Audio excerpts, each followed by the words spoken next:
आज हम profit loss के पार्ट 2 को चालू करेंगे। पार्ट 1 में हमने इसकी बेसिक को पढ़ लिया था, साथ में इसके 4 टाइप्स को भी पढ़ लिया था। जहाँ अगर प्रॉफिट लॉस सीपीएसपी के बराबर दिया हो तो कैसे सॉल्व करेंगे, प्रॉफिट लॉस परसेंटेज एसपी पे दिया हो, और सीपी से डिस्टेंस रूल भी हमने पढ़ लिया था। साथ ही साथ आर्टिकल इक्वल के केसेस भी पढ़ लिया था कि जितने नंबर्स ऑफ आर्टिकल खरीदे जाएंगे उतने ही बेचे जाएंगे। ये 4 टाइप हमने पहले कवर कर लिया था। आज हम 5वें टाइप से, यानी कि अगर सीपी एसपी का केस बराबर दिया हो वहाँ से स्टार्ट करेंगे। मैं पिछले क्लास में भी आपको बता चुका हूँ कि आपको सीक्वेंस वाइज जो मैं पढ़ाता जाऊँ वो टाइप्स और बेसिक पढ़ते हुए जाना है, साथ में क्वेश्चन प्रैक्टिस करते हुए जाना है। मैं इसलिए बता पा रहा हूँ क्योंकि मैं खुद भी सिलेक्टेड हूँ, है ना। अभी रिसेंट में जो एग्ज़ाम आया था जिसका मैंने आपको एग्जाम्पल भी दिया था कि ये जो एग्ज़ाम है ये यूपी पुलिस का है और रिसेंट में मेरा सिलेक्शन हुआ है। अगर किसी एग्ज़ाम में नहीं सिलेक्शन हुआ है तो हो सकता है जीएस में कुछ कमी रह गई हो, पर मैथ और रीजनिंग में मैं बहुत बढ़िया करता हूँ और इसी वजह से आपको पूरा बता पा रहा हूँ कि मैथ और रीजनिंग आप स्ट्रांग कैसे करेंगे। चलिए शुरू करते हैं। प्रॉफिट लॉस का ये टाइप नंबर 5 है, जहाँ सीपी और एसपी आपस में बराबर दिए रहेंगे। क्वेश्चन को पढ़ते ही आपको ये समझ में आ जाएगा कि जो पहले कंडीशन का सीपी है यानी कि खरीद है, वो दूसरे कंडीशन के या तो एसपी के बराबर है, या दूसरे कंडीशन के सीपी के बराबर है, या पहले का जो एसपी है वो किसी एक कंडीशन के बराबर है। आप ऐसे सिंपल भाषा में ऐसे समझिए, यहाँ का खरीद या बिक्री दो चीज दे सकता है। खरीद पहले वाले की खरीद दूसरे वाले के खरीद के बराबर दे देगा, या उसके बिक्री के बराबर दे देगा। कुछ भी, किसी के भी बराबर दे सकता है। बिक्री की बात करेगा तो ये दूसरे वाले की खरीद के बराबर दे सकता है या उसकी बिक्री के बराबर दे सकता है। बिक्री, ठीक है। तो जैसा भी आपको केस देगा, यानी सीपीएसपी के बराबर देते, सीपीएसपी के बराबर देते, आपको कुछ नहीं सोचना है। बहुत ही सिंपल, जो भी करे उस तरीके से आपको करते हुए जाना है। चलिए क्वेश्चन से देखते हैं। दो घोड़े 1599 रुपये प्रति घोड़े के हिसाब से बेचे गए, यानी यहाँ पे कह रहा है कि जो SP1 है वो SP2 के बराबर है, ठीक है। दोनों को 1599 में बेचा गया। पहला घोड़ा 25% मुनाफे पे, पहले घोड़े की बात कर रही है तो ये 25% मुनाफे पे बेचा गया, प्रॉफिट। दूसरा घोड़ा का बात हो रहा है, ये 20% नुकसान में, लॉस में बेचा गया। 25% का क्या मतलब है, 1/4। 20% का क्या मतलब है, 1/5। यानी ये 4 रुपए में इसका खरीद था और इसको 5 में बेचा गया, है ना। 4 पे 1 का मुनाफा, प्रॉफिट बोला, 4 पे 1 का मुनाफा, 4 जमा 1 5 पे बेचा गया। दूसरे कंडीशन में बोल रहा है कि 5 का ये खरीद था, 1 का लॉस कर दिया गया, 1 का लॉस कर दिया गया यानी 4 में बेचा गया। ये हमारे दोनों केसेस थे, ठीक है। इसी को बस सॉल्व करना है आपको। सिंपल देख लेना है क्या सीपी था क्या एसपी था, उसको सॉल्व करना है। यहाँ क्या बोला है कि दोनों को 1599 रुपये प्रति घोड़े के हिसाब से बेचे गए, यानी बेचना। SP1 SP2 के बराबर है तो SP1 ये 5 है और SP2 ये 4 है। इन दोनों को बराबर करना है, क्रॉस मल्टीप्लाई कर दो। इसमें 4 से गुड़ा, इसमें 5 से गुड़ा। यहाँ 4 से किए हैं तो यहाँ भी 4 से करेंगे, यहाँ 5 से किए हैं तो यहाँ भी 5 से करेंगे। यानी 4 चौके 16 इसकी सीपी है, 5 पंजे 25 इसका सीपी है, ठीक है। कुल मुनाफा या नुकसान देखेंगे तो 16 और 25 कितना हो गए, 41। कॉस्ट निकला 41 रुपये। 5 चौके 20, 5 चौके 20, 20 40 रुपये। सेलिंग निकला 40 रुपये। यहाँ से यहाँ जाने में हमको पता चला 1 रुपये का लगा लॉस, 41 पे बड़े 100%। सिंपल। तो हमको यहाँ पे मुनाफा नहीं हुआ, मुझे यहाँ हुआ नुकसान। कितने का हुआ, 100/41%। सॉल्व कर लेंगे, 40 दूनी 80, 2 दशमलव समथिंग, यानी कि 2.4%, लगभग 2.4% का लॉस। चलिए एक बार फिर से समझते हैं। मुझे केवल इस इक्वेशन से मतलब है, मुझे इक्वेशन से मतलब है ये। कैसे, दोनों को 1599 में बेचा, यानी SP1 जो है वो SP2 के बराबर है। पहला घोड़ा भी 1599 में बिका, दूसरा भी 1599 में बिका। पहले को 25% प्रॉफिट में बेचा, इसका क्या मतलब हुआ कि 1/4 के प्रॉफिट में, यानी 4 जमा 1 4 का सामान 5 में बेचा। दूसरे को 20% नुकसान में, यानी कि 1/5 के नुकसान में, 5 में 1 का नुकसान हो गया, 5 में 1 का नुकसान हो गया, यानी 5 के सामान को 4 में बेचा। अब बोला था एसपी, तो ये पहले वाले का एसपी, ये दूसरे वाले का एसपी। इन दोनों को बराबर कैसे किए, यहाँ 5 था तो क्रॉस मल्टीप्लाई किए 5 के इधर, यहाँ 4 था, 4 4 का टोटल में, 5 का टोटल में। तो 16, 25, 41 रुपए का सामान खरीदा, 20, 20, 40 रुपए का बेचा, 1 रुपए का नुकसान लगा, 41 पे 100/41, 100/41 यानी 2.4% का करीब लॉस हुआ। अगला क्वेश्चन देखते हैं। एक दुकानदार ने दो चीजें बेची। पहली चीज का सेलिंग प्राइस, पहले चीज का क्या बात कर रहा है, सेलिंग प्राइस यानी कि बिक्री। पहले का एसपी लिख लेते हैं यहाँ पे, सेलिंग प्राइस पहले का दूसरे चीज के कॉस्ट प्राइस के बराबर है, यानी ये दूसरे के कॉस्ट के बराबर है। कोई भी केस हो सकता है। यहाँ कह रहा है कि पहले का जो सेलिंग है ये दूसरे के कॉस्ट के बराबर है, ये वाला कंडीशन बन जा रहा है। ठीक है। उसने पहली चीज 20% के मुनाफे पे, 20% का क्या मतलब निकला, 20% के मुनाफा मतलब हो गया 20 पंजे 100, 1/5 के मुनाफे पे, यानी 5 का सामान 6 में बेचा। इसका मतलब यही है, ये सीपी है, एसपी है। अच्छा, दूसरी चीज 10% के नुकसान पे, 10% के नुकसान का क्या मतलब निकला कि 1/10 का नुकसान हुआ, यानी 10 के सामान को बेचा 9 में। ये दूसरे चीज का हो गया। बस इसको रिजॉल्व करो। पहले का एसपी और दूसरे का सीपी बराबर दिया हुआ है, यानी पहले का एसपी क्या का मतलब है कि ये 6 पहले का एसपी हो गया, और दूसरे का सीपी यानी ये 10 बराबर है। ठीक है। तो हम आपस में 10 और 6 को बराबर करेंगे। 10 और 6 का एलसीएम हो जाता है 30, निकालेंगे तो इसका एलसीएम निकलेगा 30। और अगर ना समझ में आए, एलसीएम एचसीएफ का क्लास में बताऊंगा कैसे निकालना है। तो आप ऐसे समझिए कि इस पूरे में 10 का गुणा कर देंगे, और इस पूरे में हम 6 का गुणा कर देंगे, ताकि आपस में बराबर हो जाए। 10 पंजे 50 ये बन गया, यहाँ मैं ब्लैक से लिखता हूँ, 10 पंजे 50 बन गया, और 10 छक्के 60 बन गया, 6 दहाम में 60 बन गया, और 6 नवा 54 बन गया। अब हमारी खरीद देखेंगे, तो 6 5 11 110 की खरीद, और 6 5 11 114 की बिक्री। यहाँ से मुझे क्या पता चला कि 4 रुपए का प्रॉफिट निकला। 110 पे गुणे 100%, एक जीरो से एक जीरो काटेंगे, 40/11% का प्रॉफिट हमारा निकला। तो यहाँ नुकसान हुआ या मुनाफा, नुकसान तो हुआ नहीं, यहाँ हुआ मुनाफा। कितने का हुआ, 40/11%। एक बार फिर से देख लो, पहले वाले की selling price of the first, पहले वाले की सेलिंग प्राइस दूसरे वाले के कॉस्ट प्राइस के बराबर है, दूसरे वाले के कॉस्ट प्राइस के बराबर है, यानी पहले की सेलिंग दूसरे के कॉस्ट के बराबर करना है। पहले की सेलिंग यानी ये 6, दूसरे का कॉस्ट यानी ये 10 को आपस में बराबर हमने कर दिया, 60-60 बना दिया, और आराम से देख लिया कि हमारा कितने का प्रॉफिट आ रहा है या कितने का लॉस आ रहा है। सीपी जोड़ लिया, एसपी एसपी जोड़ लिया। ठीक है, आगे चलते हैं। अगला टाइप एलिगेशन है।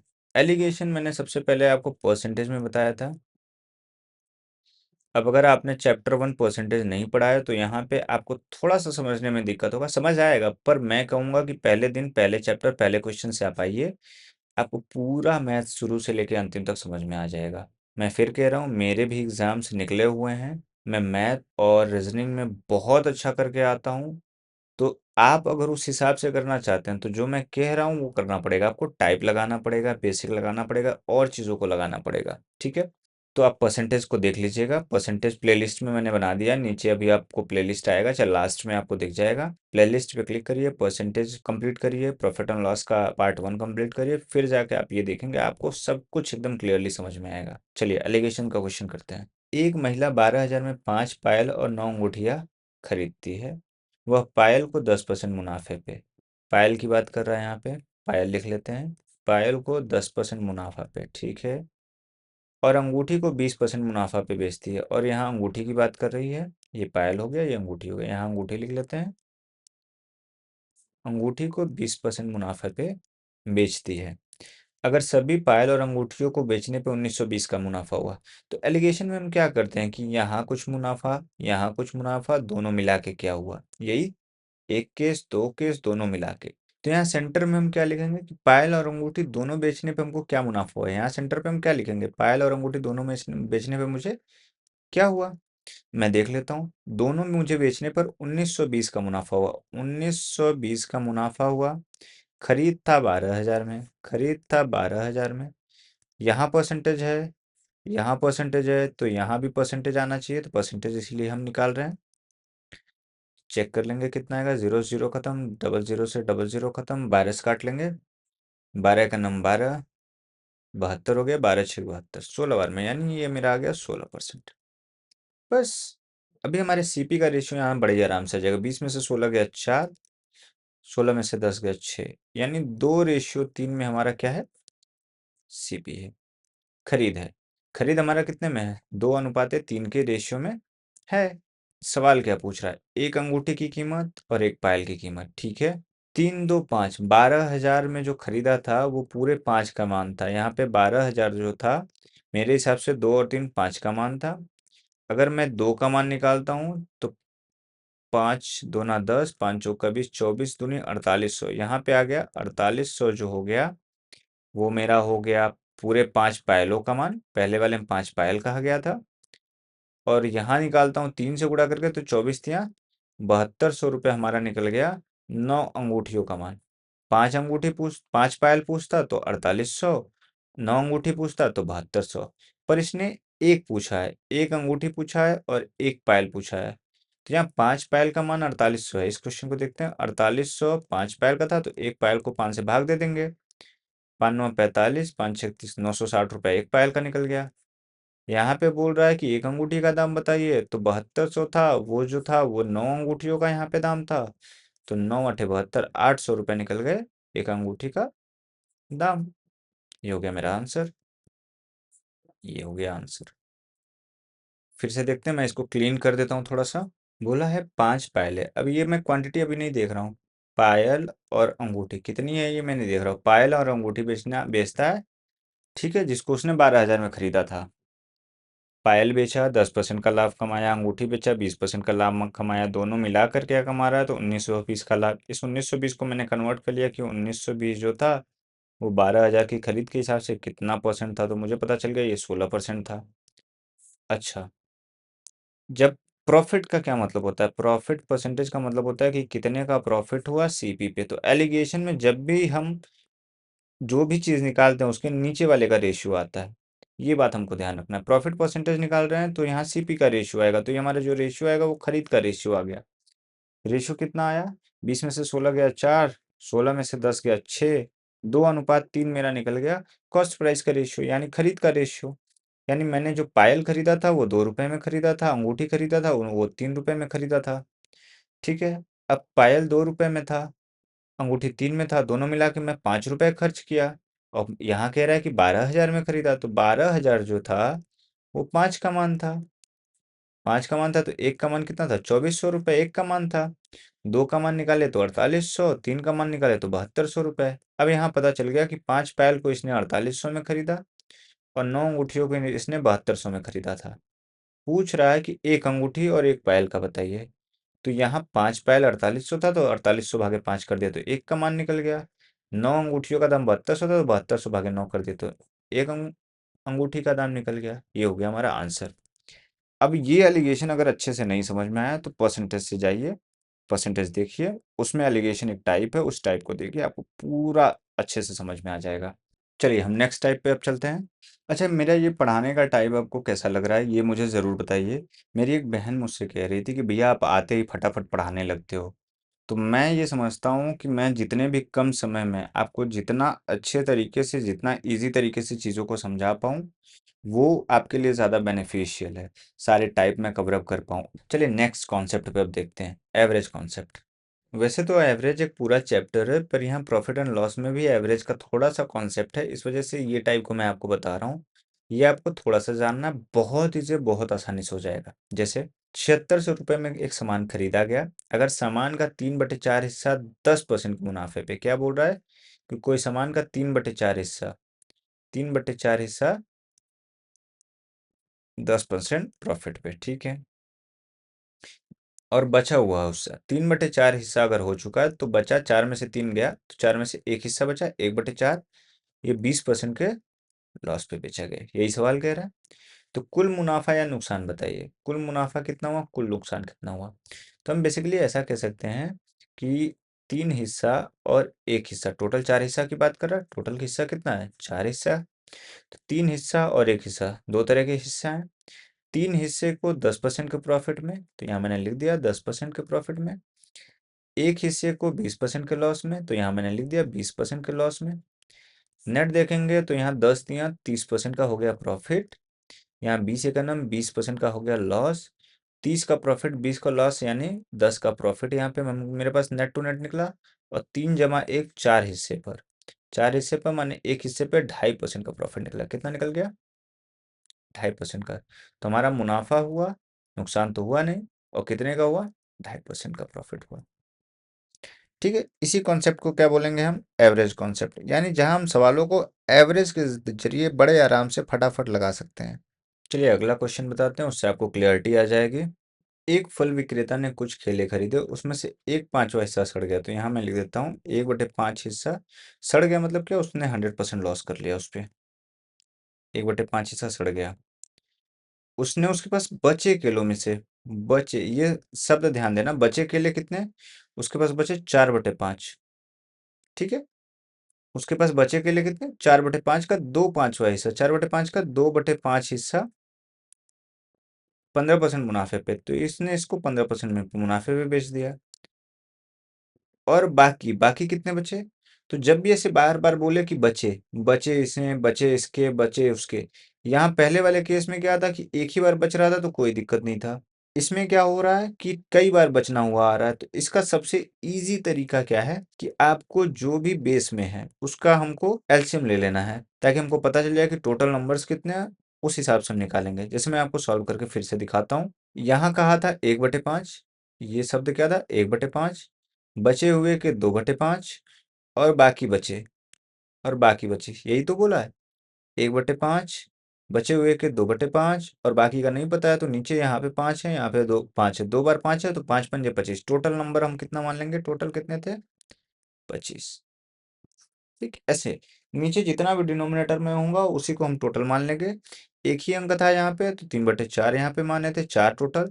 पर यहाँ पे दो दो बार ऐसा बोल रहा है, इसलिए दोनों का डिनोमिनेटर लिख के, माने हर लिख के, 5 पंजे 25 हम टोटल मान लेंगे, जिससे हमारा कैलकुलेशन बहुत ईजी हो जाएगा। अब देखिए 25 में हमारे कितने केस है? एक केस, दो केस, तीन केस। पहला केस क्या कह रहा है? 1/5। तो 25 का 1/5 कितना निकलेगा? टोटल का 1/5 कितना निकल जाएगा? 5 पंजे 25, यानी 5 केले पे बात कर रहा है। दूसरा कह रहा है जो बचा हुआ है, तो 25 में से 5 चला गया, बचा हुआ है 20। बचा हुआ कितना है? 20। 20 का 2/5 कह रहा है, बचे हुए केलों के 2/5। तो 20 का 2/5, 20 दूनी 40/5, यानी 8 किलो की बात कर रहा है। और तीसरा फिर से बचे हुए की बात कर रहा है, यानी 12 केले की बात कर रहा है। तो 12 8 20 में 25, तीन केस बना रहा है। पहला पांचवा पूरा सड़ गया, पूरा सड़ गया यानी इस पे 100% का उसको लॉस लग गया। दूसरे को 15% के प्रॉफिट पे बेच दिया, यहाँ 15%। तीसरे को 10% मुनाफे पे बेच दिया, यानी यहाँ प्लस 10%। ओवरऑल देखेंगे 100 पंजे 500 का लॉस हो गया। परसेंटेज में है 15/120% का प्रॉफिट हो गया। 12 दाम में 120% का प्रॉफिट हो गया।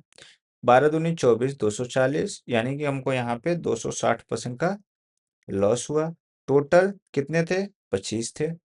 25 के हिसाब से देखेंगे तो 25 का नम 25, 0, 25 चौक का 100, 10.4% का हमको क्या हो गया? ओवरऑल लॉस हो गया। ये हमारा क्या हो गया? आंसर। मुनाफा तो हुआ ही नहीं, नुकसान हुआ। एक बार फिर से देख लेते हैं इसको। हमको टोटल वो नंबर मानना है जो डिनोमिनेटर में है। यहाँ पे केवल 4 था, एक ही केस था तो 4 माने थे। यहाँ पे 1/5, 2/5, दो केस दिया हुआ, तो नीचे 5 पंजे 25। हम टोटल संख्या कितनी मान लेंगे?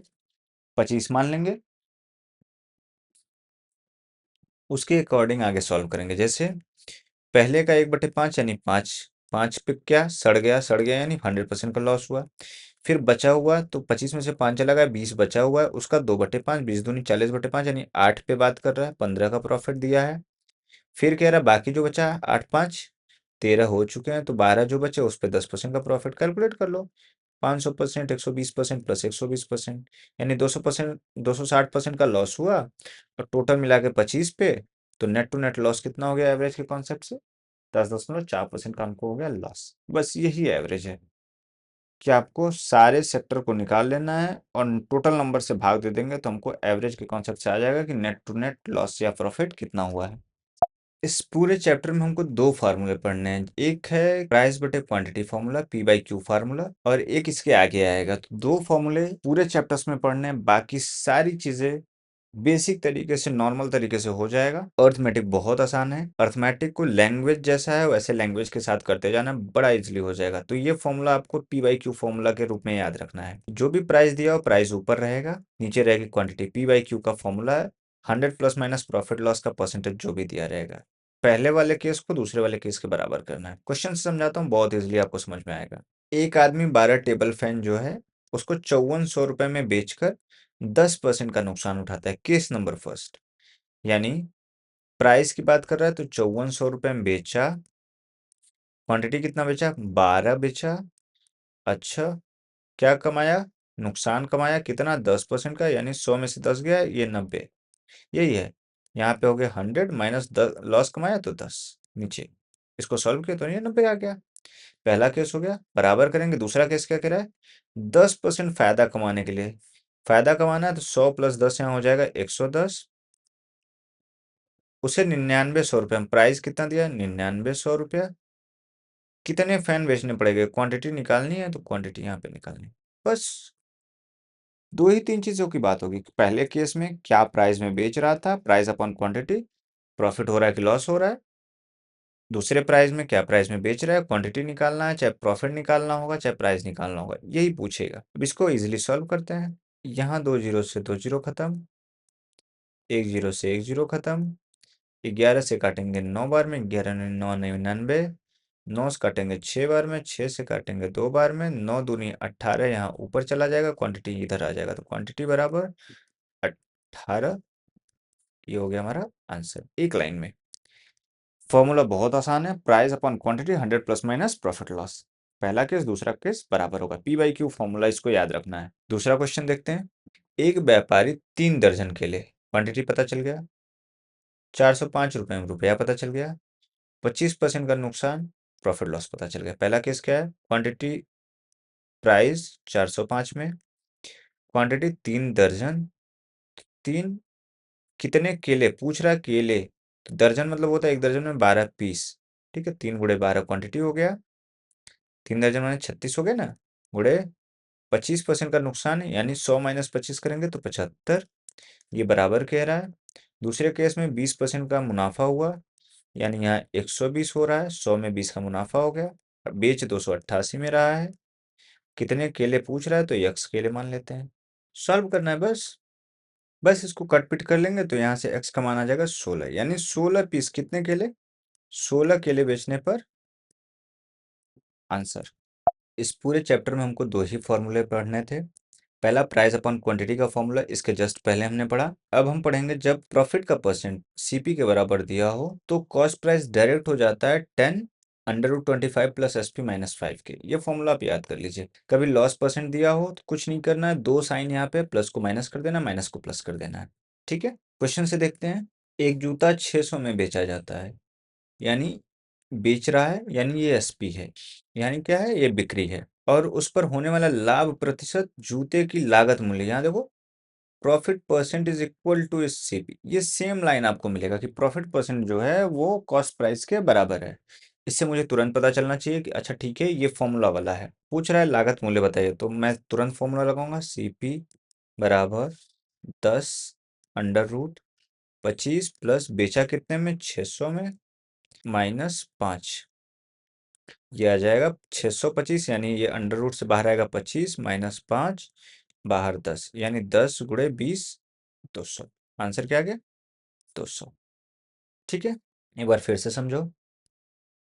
बोल रहा है कि एक जूते को 600 में बेचा जाता है, होने वाला जो लाभ प्रतिशत है वो जूते की लागत मूल्य के बराबर है, यानी फॉर्मूला तुरंत लगेगा 10 अंडर रूट 25 प्लस एसपी। ये 625 का मान निकल गया, अंडर रूट से बाहर 25, -5 का फॉर्मूला था, 25 में से 5 गया 20 गुना में 200, 200 हो गया आंसर।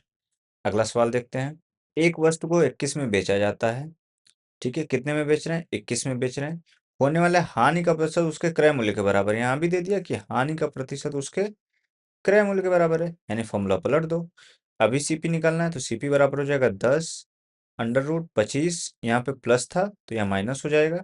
एसपी कितना दिया है, 21, यहाँ माइनस था तो यहाँ प्लस हो जाएगा, +5। 10, 25 में से 21 गया, √4 का मान निकला 2 + 5, 5 2 7 दाम में 70, 7 दाम में विक्रय मूल्य बात कर रहा है, बात क्रय मूल्य, ₹70 आंसर। दो ही फॉर्मूला पढ़ना था। ठीक है, फॉर्मूला बहुत इजी है, अगर फॉर्मूला याद रहता है तो बहुत आसानी से आप सवालों को कर सकते हैं। इसका और भी मेथड्स है, मैं बता सकता हूँ, जैसे मैं अभी आपको एक दिखाता हूँ। 600 में बेचा जाता है, जब भी प्रॉफिट परसेंटेज कॉस्ट प्राइस के बराबर दिया हो, तो इसका एक दूसरा तरीका है, इसमें हम कोई फॉर्मूला का यूज नहीं करते, उसमें डिफरेंस क्या बनाना होता है हमेशा, 10। डिफरेंस अगर 10 का बना देंगे तो हमारा सारा काम हो जाता है। जैसे 600 में बेचा तो 600 का टुकड़ा करेंगे, 600 हमारा दो पार्ट में टूटेगा, 30 × 20, यानी 30 और 20 का अंतर कितने का निकला, 10 का निकल गया। ठीक है, और जो भी मेरा छोटा वाला ऑप्शन है, जो भी मेरा छोटा वाला होगा उसमें एक जीरो बढ़ा देंगे, यानी यहां से मेरा 200 हो गया आंसर। मैं ऐसा क्यों नहीं बता रहा हूँ, क्योंकि ये भूल जाएगा, ये भूल जाएगा, इसलिए इसको नहीं करना है। ठीक है, आपको याद रखना है कि पूरे प्रॉफिट एंड लॉस में दो फॉर्मूला है, प्रॉफिट अपॉन क्वांटिटी वाला, जो प्राइस अपॉन क्वांटिटी वाला फॉर्मूला, और दूसरा प्रॉफिट परसेंटेज अगर सीपी के बराबर दिया हो। इसको भी वैसे ही लगा सकते हैं। अगर लॉस की बात करेंगे तो सिंपल सी बात करेंगे कि यहाँ जी डिफरेंस 10 का रखना था, और यहाँ पे एडिशन जो होना चाहिए वो 10 का आना चाहिए। अगर लॉस की बात करेगा तो एडिशन 10 का आएगा। जैसे 27 को तोड़ेंगे तो सॉरी 21 को तोड़ेंगे तो 3 × 7 = 21 हो गया, 7 और 3 जोड़ने पे 10 हो रहा है।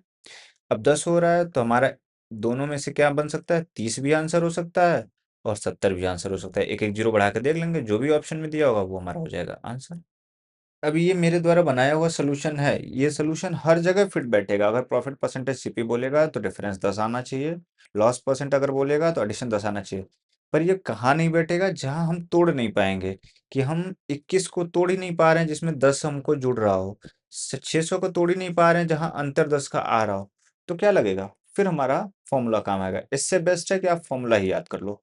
ठीक है, चलिए नेक्स्ट टाइप पे चलते हैं, फटाफट चलते हैं।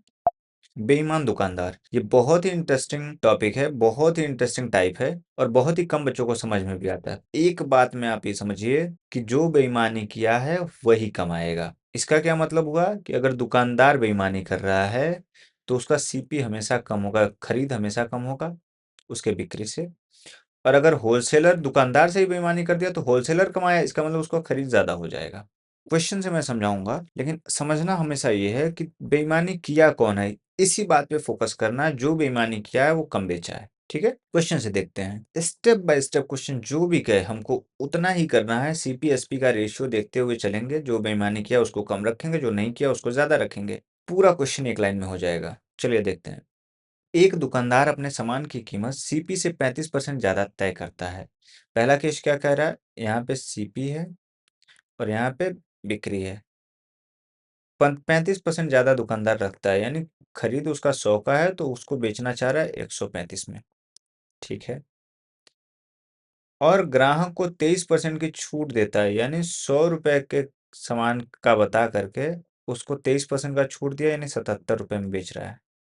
ठीक है, सामान खरीदते वक्त वो 1 किलो की जगह 1120 ग्राम का, ये देखो ये लाइन का मैं बात कर रहा था अभी तक, कि 1 किलो की जगह पे कितने का इस्तेमाल किया, 1120 ग्राम का इस्तेमाल करता है। पहला केस बोला, क्या करते वक्त, खरीदते वक्त, यानी जब वो खरीद रहा है तो 1 किलो खरीद रहा है कि 1120 ग्राम खरीद रहा है। बेईमानी कर कौन रहा है, बेईमानी कर रहा है दुकानदार। ये दुकानदार बेईमानी किया, इसका क्या मतलब है, वो खरीद तो 1000 ग्राम रहा है, यानी 1 किलो ही रहा है, लेकिन ले क्या आ रहा है 1120 ग्राम।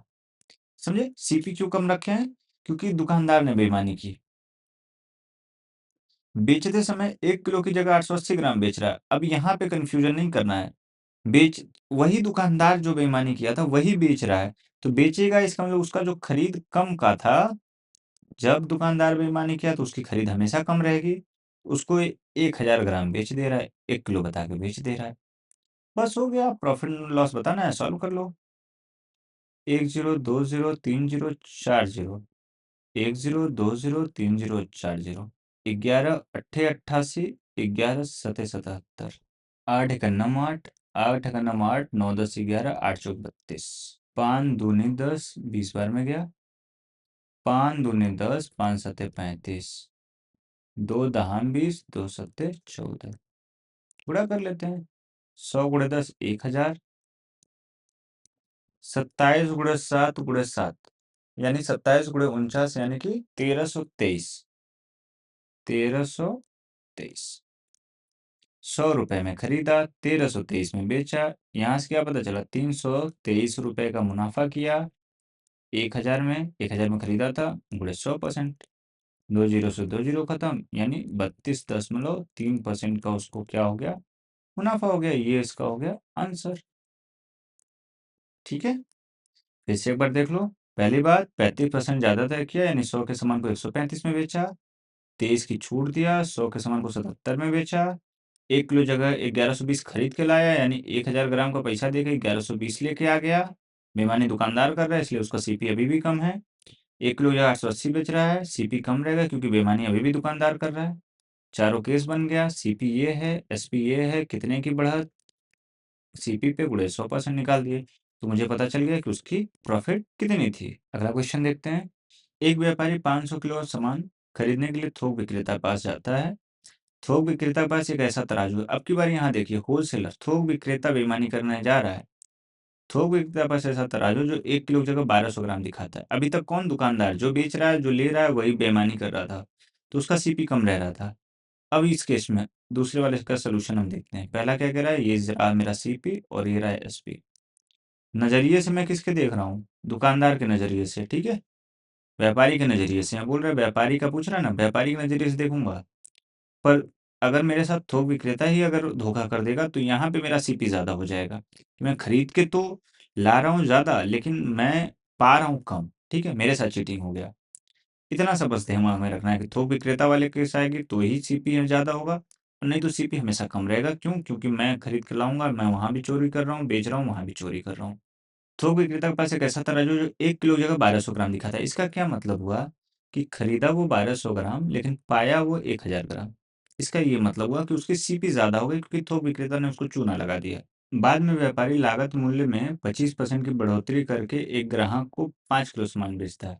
25% की बढ़ोतरी का क्या मतलब हुआ कि 100 के सामान को 125 में वो बेचा। फिर सिंपल सी बात है। और यह जाने बिना कि थोक ने उसको धोखा दिया है, बताइए कुल लाभ हानि कितना है, निकाल लेते हैं। सिंपल है, 2 जीरो से 2 जीरो खत्म, 1 जीरो से 1 जीरो खत्म। 5 से कटेगा 2 बार में, 5 से कटेगा 5 दूनी 10, 11 12, 5 पंजे 25, 12 दूनी 24 का सामान खरीदा और 25 में सामान बेचा। मुनाफा निकला मात्र 1 रुपए का, कितने पे, 24 पे, गुणे 100%। ठीक है, यानी कि 24 चौके 0.17, 4.17% का क्या निकल गया, मार्जिन उसका निकला। बस फिर से एक बार देख लो, इस चीज को समझ लेना है कि हम हमेशा, जिसका सवाल पूछा है व्यापारी का पूछा है, तो व्यापारी नजरिए से देख रहे हैं। थोक वाले ने उसके साथ धोखा कर दिया, यानी पहली बार यहाँ पे सीपी उसका ज्यादा हो गया, खरीद के लाया ज्यादा, मिला कम। दूसरी बार उसने 25% मार्जिन में बेचा, यानी 100 के सामान को 125 में बेचा। यहाँ से हम देख लेंगे प्रॉफिट हो रहा है कि लॉस। नहीं तो नॉर्मली अगर देखेगा, तो वो खुद यहाँ पे कर रहा था, तो यहाँ पे उसका सीपी हमेशा कम रहेगा। ये लाइन का ये मतलब, और ये हमेशा याद रखना है। इतना याद रखेंगे कि बेईमानी कौन कर रहा है, तो बेईमान दुकानदार का सवाल तुरंत लग जाएगा, कहीं इधर उधर की कोई गलती नहीं होगी। बहुत इजी टाइप है, 2 बार इसको देखिएगा, आपको समझ में आ जाएगा। चलिए नेक्स्ट टाइप पे चलते हैं। इस टाइप का नाम है मॉडिफाइड सीपी एसपी, यानी जिसमें हमको मॉडिफिकेशन करने होते हैं। कुछ सीपी दे दिया जाएगा, कुछ एसपी दे दिया जाएगा। सीपी का ये हो गया, एसपी का ये हो गया, तो इसमें ऐसा हो गया, वैसा हो गया, ऐसा ही कुछ कहा जाएगा कि बार बार इसको मॉडिफाई करेगा। ठीक है, आपको क्वेश्चन से समझ में आ जाएगा कि अच्छा ये मॉडिफिकेशन कर रहा है, तो ये मॉडिफाइड टाइप से करना है, जो कहेगा वही कर देना, आंसर ऑटोमेटिक आ जाएगा। ठीक है, ये टाइप नहीं है, इसको टाइप में इसीलिए रखा गया ताकि क्वेश्चन आपको अलग से समझ में आए, नहीं तो ये बेसिक का सवाल है। चलिए देखते हैं कैसे लगेगा। एक आदमी कोई चीज को 25% मुनाफे पर बेचता है, इसका क्या मतलब हुआ, यहाँ लिखते हैं सीपी, यहाँ लिखते हैं एसपी। 25% मुनाफा, यानी 100 के सामान को 125 में बेचा। देखिए यहीं से मॉडिफिकेशन चालू हो जाएगा। उसने 20% कीमत कम पर खरीदा होता, चलिए ठीक है, इसको उसने 20% कम पे, यानी कि 100 में से 20 की कमी, 80 पर खरीदा होता। इसको कितने पे खरीदा होता, 80 पर। फिर कह रहा है इसको 12.6 कम में बेचा होता है, यानी एसपी की बात कर रहा है, तो इसको 12.60 की कमी रुपए में बात कर रहा है, बाकी परसेंटेज में था, में बेचा होता, तो 30% का मुनाफा होता है। यानी यहाँ से यहाँ तक जाने में उसको कितने का मुनाफा हो रहा है, 30%, यानी 8 24 रुपए का मुनाफा होता है, यानी 104 में बिकता है मेरे हिसाब से। तो 125 में से 104 कम करेंगे तो मुझे पता चला 21 का कमी, कितने परसेंटेज का? 21 का। पर क्वेश्चन में क्या दिया था? 12.60 का कमी, कितने का दिया था? 12.60। यानी यहाँ से कहेंगे हम, यहाँ से 12.60 जो है वो 21 का मान था। पूछ क्या रहा है? लागत कीमत 100 का मान बताइए। 100 का मान निकाल लेंगे, 21 से काटेंगे, 21 छके 126, जीरो, 100 से 100 खत्म। यानी आंसर आ गया 60 रुपये। लागत कीमत कितनी थी? 60 रुपये आंसर। फिर से एक बार देख लो, जो बोले वही मॉडिफिकेशन करते हुए चलना है। सबसे पहले बोल रहा है कि 25% मुनाफे पर खरीदे, यानी कि 100 का सामान 125 में खरीदे। मॉडिफिकेशन चालू हो गया, 20% कम में खरीदे होते तो इसको 20 कम में खरीदो, 80 में खरीदे होते। फिर कह रहा है कि तो उससे 30% ज़्यादा मुनाफा होता, तो 80 से 30% ज़्यादा यानी 24 का ज़्यादा मुनाफा, यानी 104 का मुनाफा हो गया। मेरे हिसाब से 21 की कमी यहाँ पे आ रही है। क्वेश्चन में दिया था 12.6 रुपये कम में बेच रहा है, तो 12.6 जो है वो 21 का मान है। पूछ रहा है लागत कीमत, यानी 100 का मान पूछ रहा है, दशमलव हटाया, 100 लगाए, काट पीट किए तो 100 60 हो गया आंसर। सीपी यानी लागत कीमत कितना आ गया? 60 रुपये आंसर। चलिए नेक्स्ट क्वेश्चन देखते हैं, उससे और क्लियरिटी आ जाएगी। संगीता ने 15% लाभ पर एक सोने की अंगूठी बेची। ठीक है, 15 लाख पर बेची, इसका क्या मतलब हुआ? यहाँ सीपी है और यहाँ एसपी है। 15 लाख पे बेची यानी 100 के सामान को 115 में बेचा। सिंपल सी बात है। यदि उसने अंगूठी 10% सस्ती खरीदी थी, हो गया अपडेशन। खरीदने की कह रहा है, 10% सस्ती खरीदी होती। अभी मैं कैलकुलेट करूंगा, पहले लिख लेता हूँ।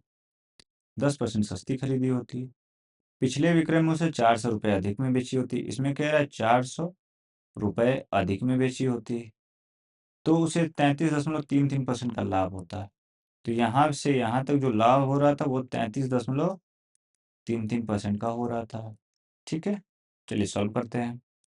100 में 10 कम में खरीदा होता, यानी 90 में खरीदा होता, तो 33.33% का लाभ, यानी कि 33.33 किसका मान है? 1/3 का लाभ होता है, यानी 3 में 1 का लाभ होता। यानी 3 के सामान को 4 में बेचता, तो 3 जो है वो 90 का मान है, यानी 1 का मान है 30, तो 9 3 12 120 में बेचता। अब ये मैंने कैसे किया, ये आपको समझना है, तो फिर आपको परसेंटेज देखना पड़ेगा कि 3 जो था उसका मान 90 है। 33.33 को मैंने 1/3 कैसे लिख दिया डायरेक्ट। ये इजी इजी चीज़ें कैसी है, आप जब चैप्टर वाइज पढ़ेंगे तो आपको समझ में आएगा। ठीक है, अभी वहाँ नहीं जाते हैं। अगर आपको देखना होगा तो आप जाइए, परसेंटेज देखिए, परसेंटेज के बाद प्रॉफिट एंड लॉस पे आइए। आपको खुद समझ में आएगा कि मैं चीज़ों को कैसे इजीली कर रहा हूँ। तो 90 का सामान यहाँ 120 में बेचती। पहले कितने में बेच रही थी? 115 में। अभी कितने में बिक रहा है? 120 में। मेरे हिसाब से कितने का बढ़त हुआ? 5 का। क्वेश्चन के हिसाब से 400 का, यानी यहाँ से क्या पता चला कि 400 जो था वो 5 का मान था। पूछ रहा है कि सोने की अंगूठी की मूल लागत मूल्य क्या है, यानी कि सीपी पूछ रहा है। सीपी कितना था यहाँ पे? 100 रुपये का था। 100 का मान पूछ रहा है। 5/40 8,000। सीपी का मान कितना गया? 8,000 रुपये। इजी है, जो भी कहे करते चलो, स्टेप बाय स्टेप करते चलो, आंसर ऑटोमेटिक आ जाएगा। तो यहाँ हो गया हमारा 8,000 आंसर। नहीं समझ में आए तो एक बार फिर से देखना, पीछे करके देखना, ऑटोमेटिक समझ में आएगा। बाकी किसी भी किताब से आप क्वेश्चन लगाओ, आपको तुरंत समझ में आएगा कि कौन से टाइप का क्वेश्चन है। नोट्स बनाना है तो वीडियो पॉज कर करके नोट्स बनाते हुए चलो। ये इस चैप्टर का सबसे लास्ट टाइप है। बेसिकली ये टाइप नहीं है, ये भी एक बेसिक ही है, लेकिन ये टाइप में इसलिए रखा गया है ताकि आपको पैटर्न पता हो कि क्वेश्चन किस हिसाब से पूछेगा तो वो किस टाइप से करेंगे। तो ये 12वां टाइप और लास्ट टाइप है जिसमें 2 इक्वेशन बनेंगे। कैसे बनेंगे ये मैं अभी क्वेश्चन से एक दिखा देता हूँ, आपको एक ही क्वेश्चन से क्लैरिटी आ जाएगी। ठीक है, तो बड़े ध्यान से देखिएगा। और इसका कुछ भी अगर क्वेश्चन आपको नहीं समझ में आया चैप्टर का, तो आप कमेंट करिए कि कौन सा क्वेश्चन नहीं समझ में आया। चलिए क्वेश्चंस को देखते हैं। एक आदमी एक टेबल को 12% हानि पे, टेबल की बात कर रहा है, टेबल को कितने पे हानि पे? 12%। एक किताब को 19% लाभ पे, किताब की बात कर रहा है, 19% लाभ पे बेचता है और टोटल मिलाकर उसको 160 रुपए का क्या होता है? लाभ होता है। यहाँ तक पहला कंडीशन बोला। लेकिन यदि वह टेबल को 12% लाभ पर, फिर से बोल रहा है कि टेबल को अगर 12% लाभ पर और बुक को 16% हानि पर बेचता है तो उसे 40 रुपए की हानि होती है। दो केसेस बोला। अब यहाँ पे बार बार बात हो रहा है टेबल का और बार बार बात हो रहा है किताब का। यानी टेबल को हम मान लेते हैं 100x, टेबल का खरीद मान लेते हैं 100x। यहाँ लिख देते हैं सीपी जो था वो टेबल का जो था वो मान लिया मैंने 100x था, और सीपी जो था यानी खरीद जो था वो किसका? किताब का। किताब का जो था उसको मान लिया मैंने 100y। ये ऐसा क्यों कर रहा हूँ? ताकि ये सवाल ईज़ी तरीके से, सबसे शॉर्टेस्ट मेथड जो भी है, वो इक्वेशन मेथड है। जब बार-बार ऐसा बोलेगा तो सबसे ईज़ी है 100x 100y मान लो। अभी कह रहा है 12% हानि पे, यानी इसका क्या मतलब निकला कि यहाँ पे हम लिख देते हैं एक बार टेबल और यहाँ पे लिख देते हैं बुक्स, किताबें, ठीक है? 12% हानि पे बेचा यानी 12x के हानि पे बेचा। 100x था ना टेबल, और किताब को 19 के लाभ पे यानी 119y के लाभ पे बेच रहा है, ठीक है? और कुल मिलाकर 160 रुपए का उसको क्या हो रहा है, लाभ हो रहा है, तो प्लस 160 हो गया। ये मेरा निकला पहला इक्वेशन। फिर कह रहा है टेबल को वो 12% लाभ पे बेचे, दूसरा इक्वेशन कह रहा है टेबल को 12% लाभ पे बेचे यानी प्लस का 12x, और 16% हानि पे बेचे तो इसका 16% यानी हानि हो रहा है, तो -16y बराबर 40 की हानि होती है यानी -40। ये मेरा दो इक्वेशन निकला। इसी को कहते हैं टू इक्वेशन फॉर्म। यानी बहुत इजली जो भी कहेगा, पहला केस यहाँ से लेके यहाँ तक का, और उसके बाद दूसरा केस यहाँ से लेके यहाँ तक का, सिंपली आप लिखेंगे तो यहाँ से मुझे पहला इक्वेशन और दूसरा इक्वेशन, दो इक्वेशन निकल के आ जाएंगे। अब इन दोनों इक्वेशन को इजीली सॉल्व करना है। इन दोनों इक्वेशन को सॉल्व करेंगे, इन दोनों इक्वेशन को जोड़ देंगे, जोड़ेंगे तो यहाँ 12x खत्म हो जाएगा, यहाँ पे आ जाएगा 3y का मान 120, y बराबर आ जाएगा 40, और y का मान उठा के किसी भी इक्वेशन में रख देंगे, किसी भी इक्वेशन में रख देंगे तो वहां से हमको x का मान आ जाएगा। जैसे सेकंड इक्वेशन में रख देते हैं, ये हो जाएगा 12x माइनस 16 × 4 = 640 बराबर -40, 640 उधर जाएगा, प्लस का 640 हो जाएगा, में से 40 जाएगा तो 600, 12x बराबर 600, x बराबर हो जाएगा 600/12 यानी कि 600/12। 6 से कटेगा 100 बार में, 6 से कटेगा 2 बार में, 2 से कटेगा 50 बार में, x का मान आ जाएगा 50। मेरे पास x का भी मैं वैल्यू है, y का भी वैल्यू है, निकालना क्या है?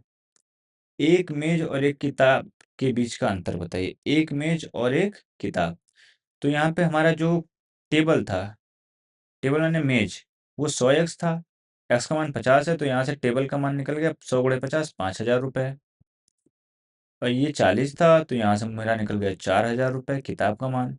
इन दोनों के बीच का अंतर पूछा है, तो अंतर मेरा आ जाएगा 1000 आंसर। एक बार फिर से देख लो, टेबल 12% हानि पे, टेबल को माने 100x, किताब को माने 100y, तो इसका 12% यानी 12x, और 19% लाभ पे किताब को बेच रहा है तो 19y। इन दोनों को मिला करके 160 रुपये का लाभ होता है, तो बराबर 160 रुपये, पहला इक्वेशन। दूसरा इक्वेशन कह रहा है 12% लाभ पे टेबल, टेबल 100x था तो इसका 12% 12x, और 16% हानि पर बुक को, तो बुक 100y था तो इसका 16% हानि होने माने 16y। इन दोनों को मिला के 40 की हानि हुई तो -40। इन दोनों इक्वेशनों को सॉल्व किए तो y का मान आ गया 40, y का मान उठा के किसी भी एक इक्वेशन में, यहाँ मैंने दूसरे में रखा है, तो x का मान आ गया 50, x 50 है तो 100x का मान हो गया 5000, y 40 है तो 100x का मान हो गया 4000। अब पूछ रहा है ये टेबल का दाम हो गया और ये किताब का दाम हो गया। पूछ रहा है मेज, टेबल और किताब के बीच का अंतर बताइए। अंतर कितने का है? 5000 और 4000 रुपये में से अंतर घटाएंगे तो 1000 रुपये आंसर हो जाएगा। यहाँ पे मेरा आ गया 1000 रुपये आंसर। अभी आपको क्या करना है, अगर कोई क्वेश्चन नहीं समझ में आया, पॉज करिए, कॉपी पेन लेके बैठिए, इजीली लगाइए, आपको समझ में आ जाएगा। प्रॉफिट एंड लॉस में इससे ज़्यादा कोई टाइप नहीं है, ये सारे टाइप आप पढ़ेंगे तो आपका बहुत इजीली 90 to 100% क्वेश्चंस अटेम्प्ट हो जाएंगे। कुछ लैंग्वेज के क्वेश्चंस और कुछ मिसलेनियस क्वेश्चन फंसेंगे, जो आपको प्रैक्टिस के साथ बहुत इजीली आ जाएंगे। नहीं आते तो आप मुझे बताइए। मिलते हैं अगले क्लास में अगले चैप्टर के साथ। वन शॉर्ट चैप्टर होगा, प्रॉफिट एंड लॉस खत्म हो चुका है, आगे हम डिस्काउंट्स पढ़ेंगे। सेम जैसा प्रॉफिट एंड लॉस है उसी तरीके से डिस्काउंट होता है। प्रॉफिट एंड लॉस हमेशा कॉस्ट प्राइस पे खरीद पे होता है, वैसे डिस्काउंट हमेशा मार्क प्राइस पे अंकित मूल्य पे होता है। ये हम अगले चैप्टर्स में वन शॉट वीडियो में एक ही क्लास में खत्म करेंगे। और पढ़ के अगर मज़ा आया हो तो वीडियो को प्रमोट करिए, वीडियो को लाइक करिए। बाकी मिलते हैं अगले क्लास में। Take care, bye bye.